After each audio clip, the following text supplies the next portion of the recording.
በጣም ሊሰራበት የሚገባ ግን ደግሞ በደንብ ያልተሰራበት የስራ ዘርፍ ብዬ የማስበው ዛሬ የምናወራበት የአሳ ስራ ነው። የአሳ እርባታ ስራ በኢትዮጵያ ውስጥ በደንብ መሰራት የሚችል ነገር ግን ያልተሰራ ነው።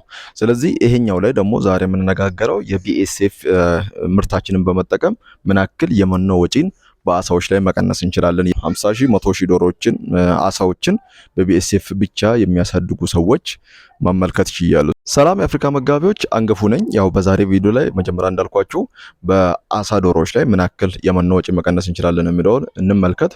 ብዙም ማብራሪያ የለውም።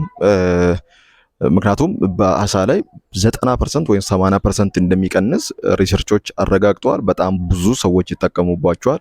እስከ 40 ሺህ እስከ 50 ሺህ አሳ የሚያመርቱ ሰዎች በሱ የሚጠቀሙ አሉ። ቶታሊ መጠቀም ይቻላል።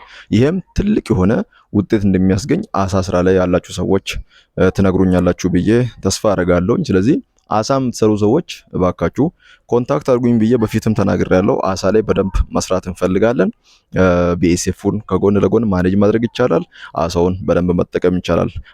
ኢትዮጵያ በዚህ ነገር መጥለቅለቅ አለባት፣ ወይም ደግሞ አፍሪካ በዚህ ነገር በደንብ መጥለቅለቅ አለባት ብዬ ከማስበው ነገሮች ውስጥ አንደኛው አሳ ነው። ምክንያቱም አሳ ለሰው ልጅ አእምሮ ወይም ደግሞ ህጻናቶች በሚያድጉበት ጊዜ ላይ ለአእምሯቸው እድገት ምን ያክል ውጤት እንዳለው የታወቀ ስለሆነ ማለት ነው። በበቂ ሁኔታ ምግብ ሳይመገቡ ያደጉ ሀገራቶች ውስጥ ያሉ ሰዎች ጥሩ የሆነ የማይንድ ጉዳይ እንደሌላቸው ይታወቃልና ከዚህ በኋላ ያሉ ህጻናቶች እኔ እያሉ እናንተ እያላችሁ በፕሮቲን እጥረት፣ በእንቁላል እጥረት፣ በስጋ እጥረት እንደዚሁም ደግሞ በአሳ ምርት እጥረት አእምሯቸው ላይ በደንብ እድገት ያላገኙ ወይም ደግሞ በቂ የሆነ ተወዳዳሪ ያልሆነ ትውልድ ማፍራት ጥሩ ነው ብዬ አላስብም።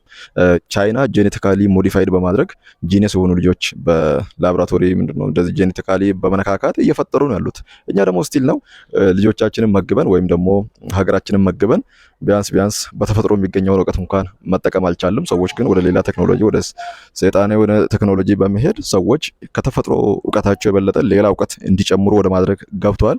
ስለዚህ ይህንን ካላደረግን ደግሞ ቀጣይ ልጆቻችን ከነማ ጋር ሊወዳደሩ ነው ብላችሁ ማሰብ አላችሁ። አፍሪካን የመመገብ እና ለመመገብ ጉዳይ ይሄን ያክል አሳሳቢ ሆኗል። ምክንያቱም ሌሎች ሀገሮች ላይ ሰዎች ጄኔቲካሊ ሰዎችን ነካክተው ልጆች በእርግዝና ላይ ያሉ ነካክተው እውቀታቸው ከኖርማሉ የሰው እውቀት የበለጠ እንዲሆን እያደረጉ ነው። እኛ ደግሞ ዛሬ ላይ ልጆቻችንን አሳና እንቁላል መግበን አእምሯቸው በስርዓቱ ማደግ ባለበት እድገት አድርገው ጥሩ የሆነ በትምህርትም በሳይንስ ጉዳይም በሌሎች ነገሮች ተወዳዳሪ እንዳይሆኑ የሚያደርግ አይነት ኢኮኖሚካል እንቅስቃሴ ያለ ነው ማለት ነው። ይህንን ለመለወጥ ደግሞ ተጠያቂው እኛው ነን። ይህንን ዩቱብ ቻናል የምትመለከቱ ሰዎች ሌላ ኃላፊነት ለሌላ ሰው ትሰጣላችሁ ብዬ አላስብም። ሀገሪቷ ውስጥ ያለ ነው እኛ ነን። ማንም እንዳንሰራ የከለከለን ስለሌለ መስራት መቻል አለብን። ይህንን ካላደረግን አሁንም ቀጣይ 50 ዓመት ወይም ደግሞ ቀጣይ 100 ዓመት የሚመጣው ትውልድ ችጋራም ሆኖ ይቀራል ማለት ነው። ይሄ ችግር እንዳይፈጠር በትንሽ ጊዜ ውስጥ ትልቅ ለውጥ ማምጣት አለብን የሚል እምነት እንዳለኝ ታውቃላችሁ። ስለዚህ ይህንን ነገር በማድረግ ብዙ ለውጦችን ማምጣት ይቻላል። ስለዚህ አሳ የምትሰሩ ሰዎች መደወል ትችላላችሁ። ቢኤስኤፍን ሙሉ ለሙሉ ከዶሮዎቻችሁ ከአሳዎቻችሁ ጎን ለጎን አብራችሁ መጀመር አለባችሁ። በተለይ አሳ ያላችሁ ሰዎች መስት ነው። ይሄ ዋና ነገር ነው። ሌሎች ቪዲዮዎችንም ስትመለከቱ ብዙ ጊዜ በደንብ የሚጠቀሙ ሰዎች አሉ።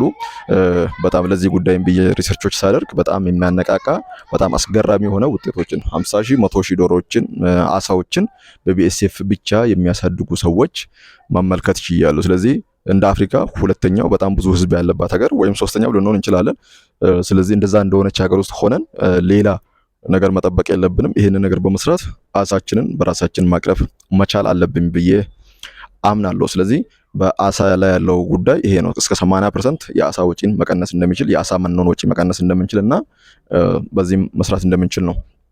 ሌላኛው ማለት የምፈልገው ነገር ምንድነው አሳዎች ላይ ደግሞ የሚያመጣው ነገር ምንድነው ካላችሁ ልክ በሌሎቹ ዘርፎች ላይ እንዳልኳችሁ ሁሉ በዶሮም በሌሎችም ዶሮቹ በጊዜ ለስጋነት ወይም ደግሞ ለተለያዩ ጉዳዮች ለፈለግነው ጉዳይ በጊዜ እንዲደርሱ እንደሚያደርገው ሁሉ አሳዎችንም በደንብ በጊዜ እንዲደርሱ የማድረግ አቅሙ ከፍተኛ እንደሆነ ነው የሚታወቀው።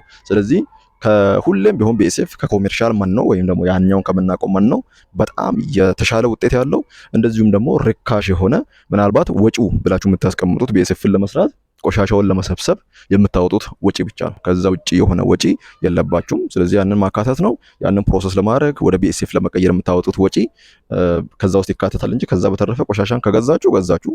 እንደዛም ሆኖ ግን እንደዚህ አይነት ውጤት ልታገኙበት የምትችሉት የመኖ አይነት የለም። ለምሳሌ ለአሳ ፉርሽካ ብትሰጡ ከፍሩሽ ጋር የምታገኙት ውጤት በጣም የሞተ ነው። ማነው እንኳን የእነሱን አዘጋጅታችሁ ብትሰጧቸው ወይ ብታገኙ ብዙ ብር አውጥታችሁ ትንሽ የሆነ ውጤት ማግኘት ነው። አሳ ምናልባት ያቆሙ ሰዎች ካሉ አላዋጣ ብሏችሁ ነው ያቆሙት አይደለ? ስለዚህ ይሄን መፍትሄዎች በዚህ ላይ እንዳለው በዚህ ቪዲዮ ላይ ለመግለጽ ወዳለው ቴሌግራም ላይ በመግባት ደግሞ ሶል አፍሪካ ብላችሁ ቴሌግራም ላይ ሌሎችም ፌስቡክ ላይ ሁሉም ቦታ ፔጆች አሉን። ሶል አፍሪካ ብላችሁ ደግሞ በአሳ ላይ በጫጩት ላይ በሁሉም ላይ ያሉትን ነገሮች በጽሁፍ ይቀመጣሉ። እነዛ ሪሰርቾች በማገላበጥ ምን ማድረግ እንዳለባችሁ መወሰን ትችላላችሁ። በቀጣይ ደግሞ እንቁላል ጣይ ላይ ምን ያክል የመኖ ወጪ መቀነስ እንደምንችል ቪዲዮ ይሰራላችኋል። ሰብስክራይባችን በጣም እየፈጠነ ነው። በጣም ነው የማመሰግነው። አሁንም ሰብስክራይብ፣ ሼር፣ ላይክ በማድረግ ቪዲዮውን ቻናሉን እንድታሳድጉልን እጠይቃችኋለሁ። በቀጣይ ቪዲዮ እስክንገናኝ ድረስ መልካም የስራ ጊዜ ይሆንላችሁ።